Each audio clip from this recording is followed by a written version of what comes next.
Welcome to the Exponential Potential Podcast. Ignite your potential and thrive in times of great change with your hosts, Jennifer Evans and Claire Oatway. Join us and feel uplifted and inspired as we share with you powerful and insightful stories, top tips and tools with our expert guests on an array of topics covering all aspects of life and business, designed to ignite your potential and help you thrive in times of great change. So, welcome everybody, and welcome along to the next edition of Exponential Potential. And today I have a very, very, very special guest who I think you'll be familiar with. So, my compadre and co-host and co-conspirator and ZenJen. But let me. We often kind of dive into everybody else's background, Jen. So let me share a little bit more about you, so that people kind of know, what's behind you, kind of what goes on day in, day out. So Jennifer Evans. I feel like this is your life now. Jennifer Evans, as we know another, ZenJen she's an expert at freeing women from overwhelm and anxiety, those who feel frazzled and stuck. You take clients from struggle and stress to ease and flow. And those clients who work with you become calm and focused and have a true sense of who they are and what ignites their soul. They have confidence and clarity that allows them to take bold and inspired action to gain success, financial reward, freedom and fulfillment in all areas of their lives. And it just feels so true. This feels the essence of you. You're the founder of ZenJen, a transformation coach, a best-selling author, a keynote speaker, and a Reiki master. And you've been helping clients now for over 15 years. Mm-hmm. Yeah. And you're passionate about guiding clients how to live a life they love. Yeah. And one thing that, I'm sure we drop it into nearly every single episode because I'm just jealous. But you run a really successful business and live in Italy and are living a great life with your wonderful partner Dominic and your dog Poppy. And you truly do love life and business, kind of, as well as offering that personalized coaching and support to people. So it's gorgeous to see you. Thank you, Claire. That was a lovely introduction. And it's funny because people say, "Oh gosh, you're so lucky, you're so blessed." And yes, I do feel so appreciative of what I have, but this is my doing. It's always been my doing, my self-belief, my behavior, my attitude towards life. So it isn't luck. People often think, "Oh God, you're so lucky," but it truly isn't luck. It's all come from my belief and not knowing what's possible, not just for me but for everybody. Knowing what's possible, and there are so many unlimited possibilities, and I think that's one of the reasons we called this exponential potential, didn't we? Because it is. That's what life's about. It's so true. So tell us more about what you do outside the podcast, and who paint a picture of your typical client, for example. So my typical client, as you mentioned in the introduction, is women. I have had and do work with a few men, but most of my clients are women. And they're women that are similar age group, sort of between 35, maybe 60, 65. But most of the women I attract are have gone through similar things to I have in my life. So they're at a point in life where they are stuck. They're feeling a bit lost. They don't know what direction to take. They just know that there is a better way to live. They know there's more for them. They're stuck in that rut of struggle and pressure that they put on themselves. They're lacking confidence. They've kind of lost some self-doubt, not lost confidence and feeling self-doubt. And a lot of clients, actually, I would say 97% of my clients come to me with anxiety. And I think I just want to mention that women, we look at anxiety as such an issue and a problem, and we feel shameful for it. We feel that we shouldn't have anxiety. We look at it as a weakness, and actually, it's a really, it's a really, it's a it's a flag. It's a red flag, but it's your body letting you know that the thoughts and beliefs that you have are not true. Does that make sense? I just got tingles on my body then. Oh, and that's and actually, um, well, what you can't see is the goosebumps that are here, Yeah. because I've never heard that description of anxiety in such a beautiful way, and I think, when you describe it as the body signals in terms of what's going on right now.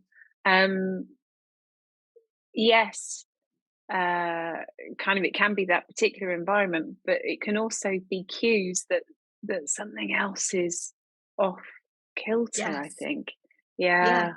Oh, that Yeah. I really. mean, our bodies let us know about everything, and when we feel that anxiety, it's an alarm call. It's a hang on a minute. What's my body trying to tell me? We look at anxiety as such a bad thing and a weakness, but it's not. It's a call to do things differently. It's a call to take note and become aware of your thoughts and your behaviors. And also, like you said, the environment that you're in. If your environment is creating anxiety, if the people that you're hanging out with make you feel anxiety, then maybe that's not the environment you need to be in. Maybe that's not the people you need to be hanging around with. Yeah. So and the sort of the lesser version of anxiety is overwhelm. So the feelings of overwhelm again, and I've been I remember sitting, well, actually several occasions, but one particular occasion around my business is just not knowing what to do or where to begin. Do you want to tie? I'm recording. That's brilliant. We're human, Claire. Life happens. Life That's goes what get on. us banned on YouTube. It's like topless under 18. Oh my goodness me! And he's brought the puppy dog up as well. Oh, bless. So yeah, so anxiety, overwhelm, puppy dogs. And you could have got really overwhelmed by that whole situation. Then we both could have got really stressed about. Oh my god! But it's we can. I think finding ways to laugh is Yeah, so important. But what I was saying about overwhelm, it's when I was sitting, looking at my business as I'm evolved, as we always, we continue to evolve and expand. Not well, I'm, expand as well, but expand. When we become expansive, we constantly be taking out of our comfort zones. So there's a little time where it can get quite overwhelming. And I remember when I took my business online, there's so much to that. It's so different from a face-to-face local business, to going worldwide, international, and reaching the people you need to reach. So that became really overwhelming at that moment. But then I remembered the tools. I went and spoke to somebody. I asked for help. yeah. And just by doing that, because we're so good at doing everything by ourselves, just by doing that, the overwhelm just, it's like I was back in control again. So it's your body letting you know that there's time to take a step back Yeah. So neither of them are bad. None of those, no feelings are bad. It's just your body letting you know that there's something that needs to be looked at. Either something needs to be healed, or you might need to call some support, whether that's a friend that can help, whether that's support group that you're part of, or that you need to be part of something to give you extra support. We don't need to And do things alone.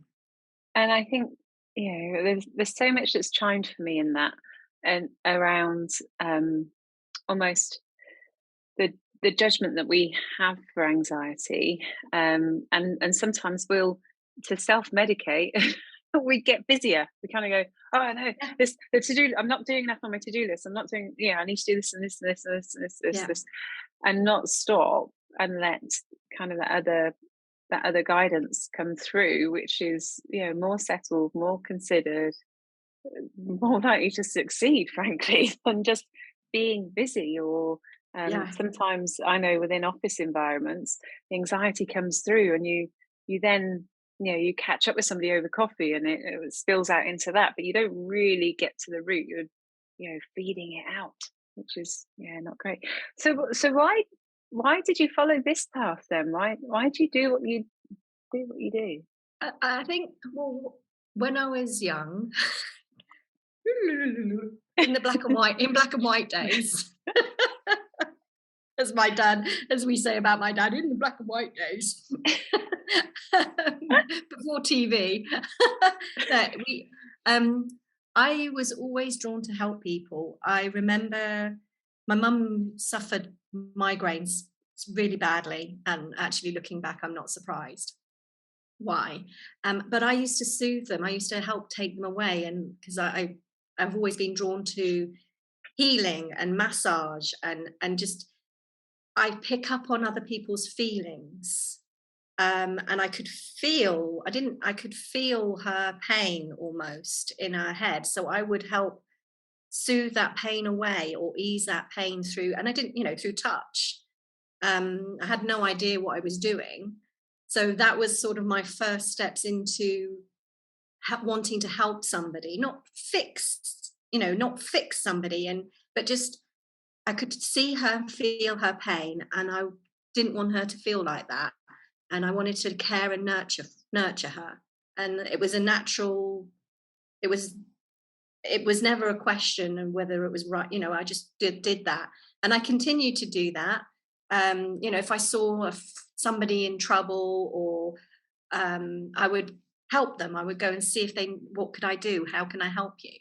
Um, so that's where I started.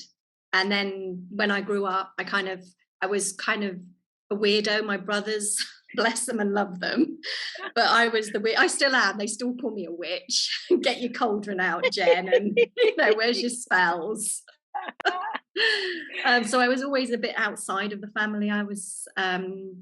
I've got a sister, but she's a lot older, so I was the only girl growing up amongst three boys. So I always felt a bit of an outsider. And as I evolved, so I went into the corporate world for 15 years, sales and marketing, and then training. So I learned a lot about personal development, and I was on the side of teaching that. And then I moved back into wanting to help people holistically, so massage and Reiki and reflexology.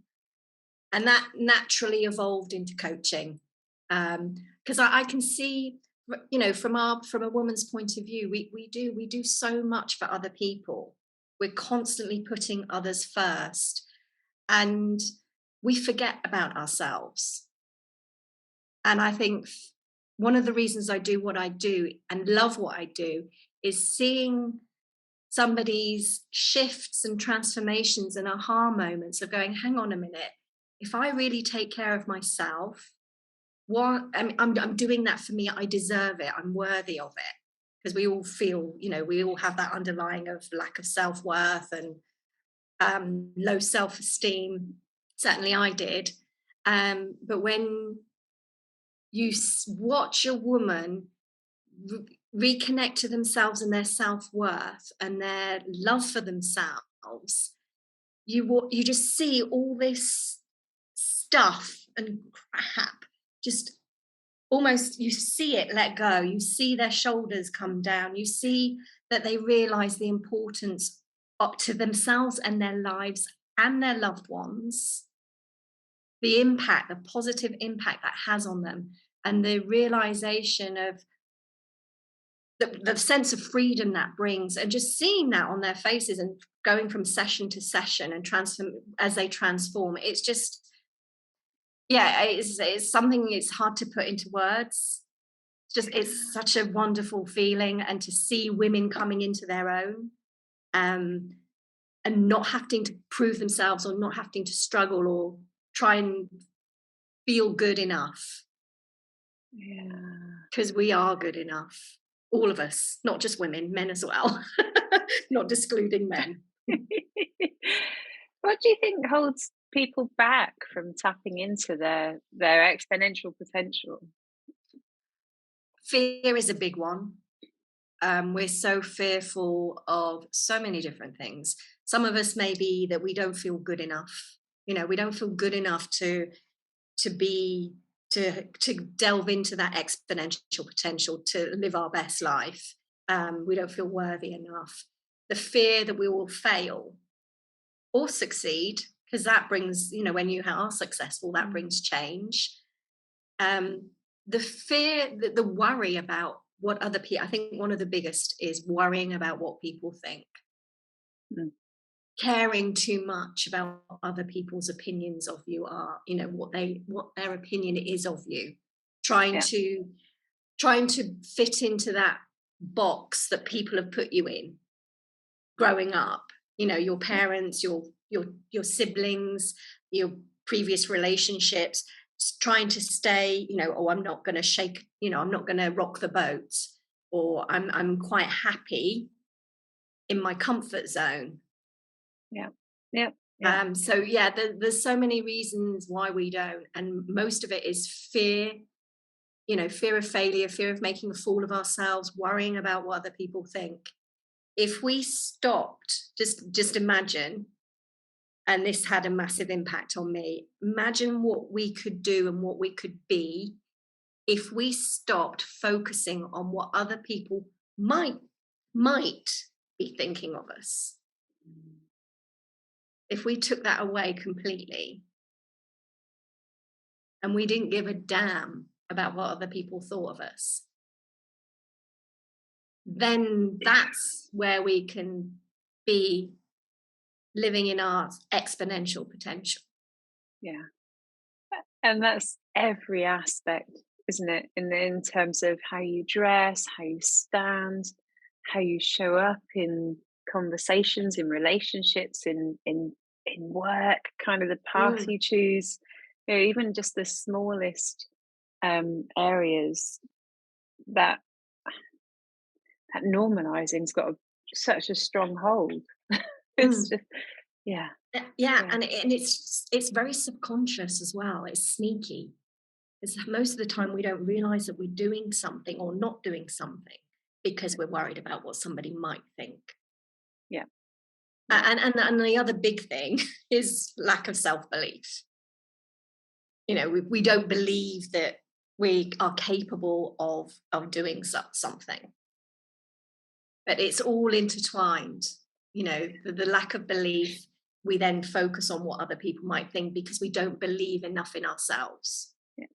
And there's it's not exclusively a gender issue, but there's a very No. strong gender bias in that of, don't be too big for your boots, don't be too showy, don't be, too much, too much, too much. Yeah. Just sit in the corner. Yes. And I think we've said this in other podcasts, previous or maybe future, I'm not sure, but I think we've had the conversation where women were persecuted for hundreds of years, and but going back thousands of years, going back into more tribal, women are revered. The wise crone in certain cultures, we're looked upon, but in other cultures, we've been witches and burnt at the stake, and Yeah. not being able to vote until 100 or so years ago, having to ask our husband's permission to do something. You know, that was only in the Western world, that was only 100 years ago that we were like that. And it's interesting living in Italy and seeing, because we're kind of 100 years back in where I live here in Yeah. rural Italy. How much the women still do, and the men are out doing their own thing. But the women are all about taking care of the children, taking care of the house. They might be working in the fields, but they still take care of everything else. There's still that dynamic, but no wonder we carry that with us, in that we're not good enough because we had to ask permission. Can we do something? Can we do this? And we had to rely mostly we had to rely on a husband for us to survive. Just, yeah. And it, in some ways you can see how that melee, all that layering, can contribute to that feeling of overwhelm. But kind of what do you think, from the clients that you work with, what do you think are the key causes, the roots? Obviously, fighting against generational and cultural rules, that's one, and that's a long debate in its own right. But kind of, what are the causes do you see? I think it's similar to the reasons why people don't live their exponential to being, living their potential. So lack of so overwhelm. A lot of overwhelm comes from judgment, self-judgment. A lot of self-criticism and negative self-talk, worrying about what other people think, lack of self-belief, lack of confidence, and from a physical standpoint, trying to do too much in one day or 1 week, trying to keep everybody happy, putting everybody else before yourself. So there's so many things that we do as women, as nurturers and carers, is everybody else is before us. As a mother, especially as a mother, everybody else comes before us. And we forget to take care of ourselves. We're constantly pushing to prove ourselves. Some of us may be perfectionists. That's a massive cause of overwhelm. We look at somebody else going, oh my God, look at what they've got. And we're comparing ourselves to other people. So there's a lot wrapped up in this. Again, it's sneaky. Yeah. It comes in and it's sneaky. Yeah. Sneaky, almost corrosive, really. Yeah. And then, of course, there's the outside influences of what's going on in the world right now. I mean, anxiety and overwhelm and depression and loneliness, mental health issues are through the roof right now because we're focusing on what's going on and we feel helpless and frustrated and angry, and there's grief and there's that feeling of helplessness and hopelessness. And that's where I certainly find that social media and the media at large feeds that. So kind of people find an outlet, and then it creates even more division, as it goes through. And then if you look at some of the major judgments, particularly coming out of the US, but in other parts of the world, in terms of women's rights, kind of the first stoning of a woman's plan soon and in a very long time. It's just what's happening, and it just you feel that you're affected by what's going on in the community at large. Yes, and we are affected.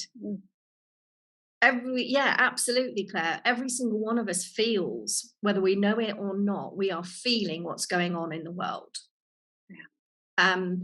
But what's interesting is this is nothing new. There's been greed and power struggles and conflict for eons, since man appeared. There's always been that I am above you. And what's interesting is previously we had religion to instill fear into the masses, to keep the masses down, because it's all about control and power and greed. Yeah. And it's nothing new. But what they have now is there's lots of other things that fear has always been generated to keep us distracted from our exponential potential, from living that life. But the good news is, and all the social media is really enhances that, and media deliberately do it. We know they dramatize everything. Friend of mine posted something on Facebook, and it was a picture of the UK, and it was two pictures of the weather map when the UK had the heat wave. One weather map back from 1976, when we had similar temperatures to the heat wave the UK's just had, was normal map with some nice sunny, bright sunny icons and the degrees in very small writing.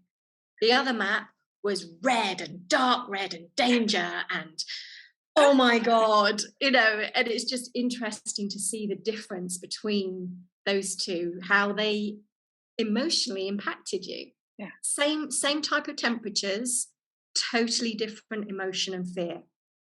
But we aren't, it's not hopeless. And it's not hopeless time. It's a time where of massive potential for change and people coming together to make changes. This is all coming up. There's like this massive spotlight on everything at the moment, everything that's wrong. There's this massive giant spotlight that's lighting up all those people, the egomaniacal leaders. Try saying that after a couple of glasses of wine.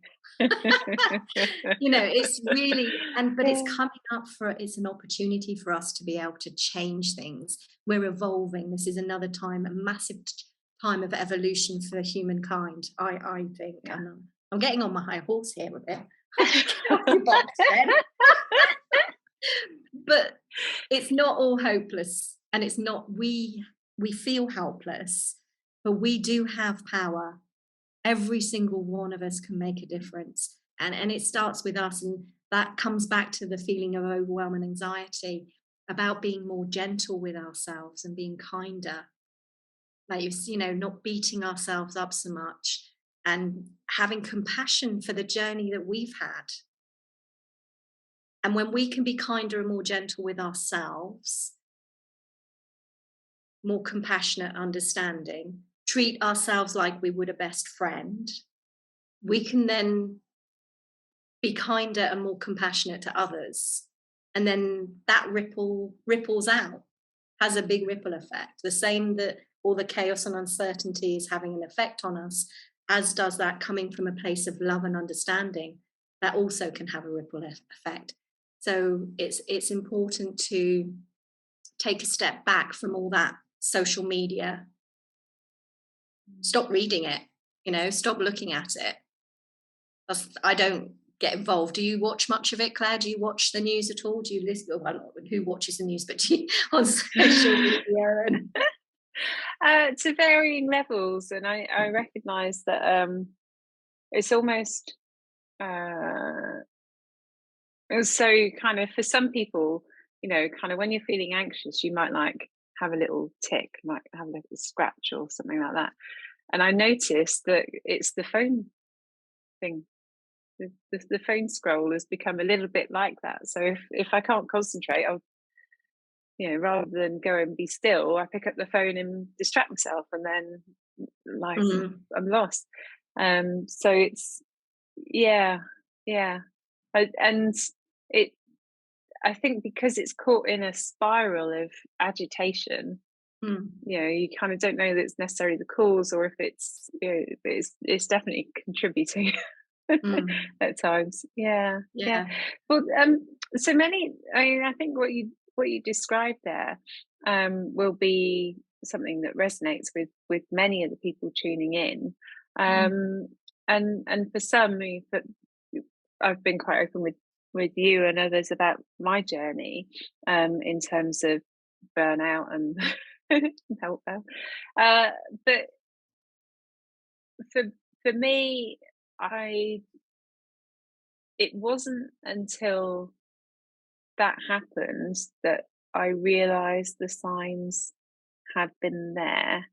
Mhm. So what are the, for those who are listening directly, or for those that are, who may be experiencing this, or maybe seeing this in their best friend, kind of what are the signs of becoming overwhelmed, and before it goes too far? Before you that meltdown. Yeah.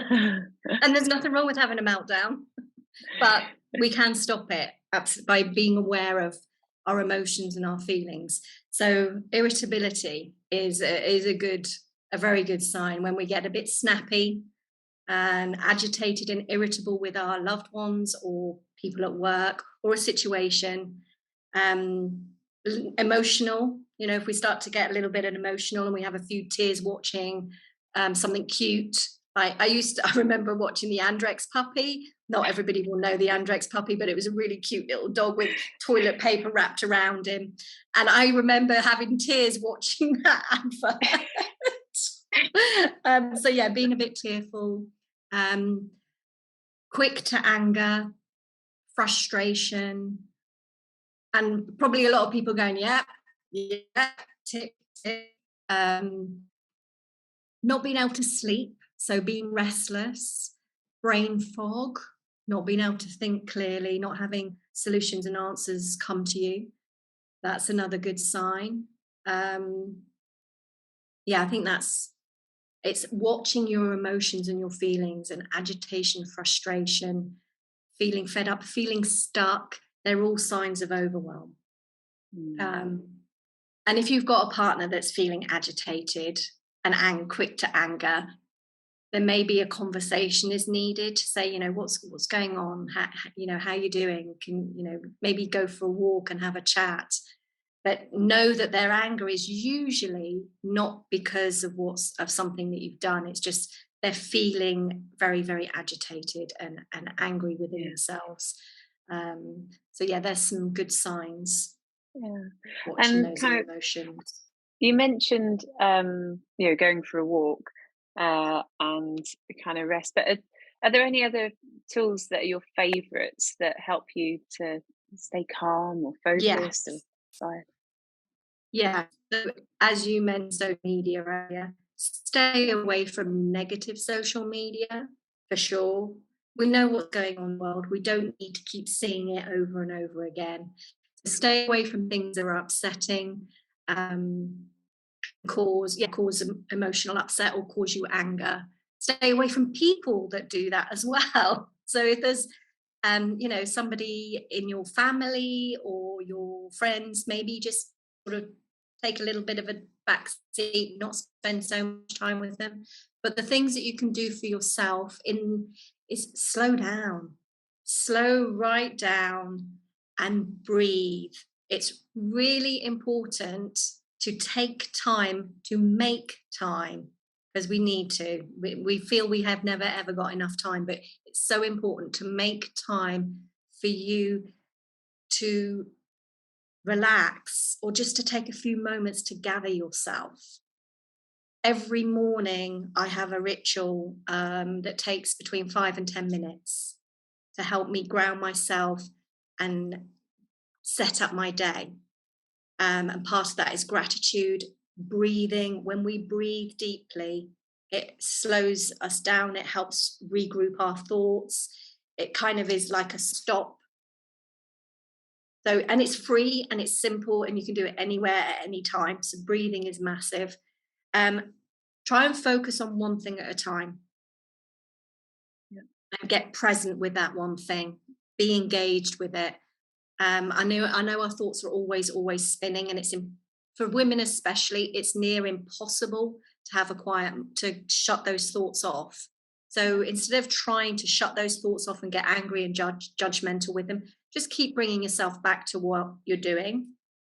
And if what you're doing is feeling stuck and you're not making any movement, do something else. Go and move the energy somewhere else.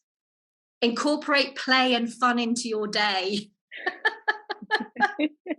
Have fun, and don't do it alone. That's another big thing of overwhelm, which I didn't mention. We're so good at trying to do everything by ourselves. We really, really don't have to. It's so much more enjoyable and fun when we're working with someone. That's one of the reasons that myself and Claire are doing this, podcast together, because it's so much more interesting, more enjoyable, and more fun. So yeah, you don't, ask for help. There's always support. There's always solutions. And actually, I have a book, a guide. It's a roadmap to help people live overwhelm free, and it's possible. It's a great start. Reading a book is always a great start, but a lot of us need additional support because we don't follow through, because there's other hidden beliefs and reasons why we don't do the things the book tells us to. Yeah. But it is a really awesome start to giving you some fantastic tools and techniques and exercises or practices to put into your daily lives to help you free yourself up from overwhelm and anxiety. And also there's a lot more to it as well. There's things about connecting with your abundance and connecting into your intuition. It's basically about living in a different way. Yeah. And living in a way that actually lights you up and inspires you and energizes you. So there's a click in there's a link in the bottom here. So click on the link and you can sign up to receive that roadmap. It's full of some really beautiful activating photos as well. So that's a really good place to start. Oh, it's just delicious. And I'd encourage viewers to maybe rewind and go back to the beginning of our conversation, and then just observe, because what I'm feeling in my body right now is, having been talking with you and hearing about the work that you do, and also kind of some of the very practical things that you can do, just feel genuinely uplifted, genuinely like, yes yes. And so I'll bet, kind of going back to the beginning, if you'd see a shift in that body feeling, and and so I've really enjoyed our conversation. I really have. It's been fantastic, and I'm sure that many of our viewers, our listeners as well, will take a lot from what you've shared. So people can get hold of you through the link in the website, or link further below. We'll put the link of my website in the text. They can reach me. I'm always happy to have conversations with people, either WhatsApp or email me, message me, or through WhatsApp or email. And if you do feel like you want to know more and you want to delve deeper, I do offer a free discovery session, which really helps you gain clarity, helps you realize some of the challenges that you face, as well as experience a few breakthroughs, and understand what, if you're feeling really stuck, what are those next steps to help move you forward, whether that's working with me one-on-one or not. So yes, I invite you to take a look at my website. Thanks. And right the way through to retreats as well. So yes, yes, I've got a retreat coming up next year, May 2023. Just booked the dates, the 15th to the 21st of May. And also I'm offering solo retreats and retreats for two. So, and I'm doing really special offers on those at the moment. They are never going to be this price again. I'm not, because I just wanted to give something, because so many people are struggling. But what a gorgeous way. Reset and what a reconnect. Yeah. And connecting with you and create, if you can't create the space in a busy life, then this does create the space. Oh yeah. And then where I am, it's just the perfect place. It's peaceful, tranquil. Yeah, it's stunning location. It's a brilliant place to refresh the soul, as it were. Jen, Well, we'll keep seeing more of you. We'll keep talking, and I'm sure, kind of, for many of the topics, we'll be, grabbing more and more nuggets as we go.